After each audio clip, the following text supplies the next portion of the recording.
Hello, everyone, and thanks for joining us. I'm Samantha York in for Amanda Hill. And I'm Brian Yacono. In what has already been a very wet summer, to say the least, even more rain today causing headaches for a number of cities. As well as the small towns in between. News Center Maine's David Guilford has been out in the elements all day. Tonight he is in Falmouth, where people are dealing with some of the aftermath there. Hi, David.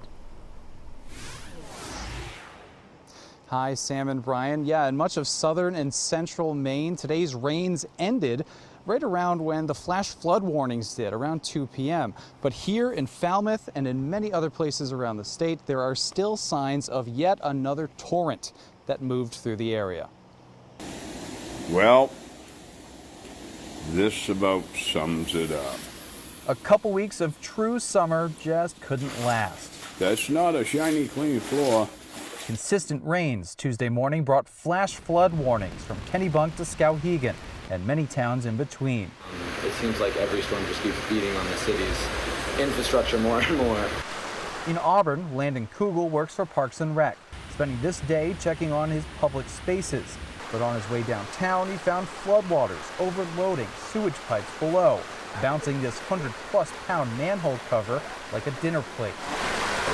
We're standing underneath multi-unit apartment buildings, so these people need to be able to park here, they need to be able to get in and out of work.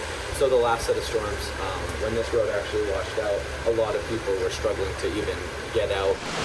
Across the bridge in Lewiston, Mayor Carl Shaleen leads the largest city alongside the Androscoggin River. He's troubled by the increase in storms, but while Lewiston does sit right on the river, because of where most of the city is located and the topography of the town, we certainly do have streets that flood, but it would take an awful lot of water to flood this city.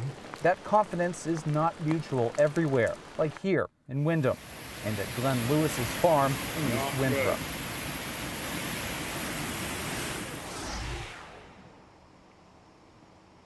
Now, within the past hour, DOT workers came and put these barricades up to block off this road in Falmouth, though, to be honest, I've seen no fewer than 30 cars make their way around. We're told that crews will be back here in the morning to repair this washout that happened just this afternoon.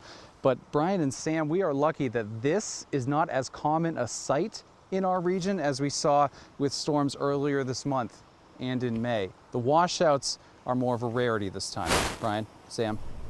David Guilford live for us in Falmouth tonight.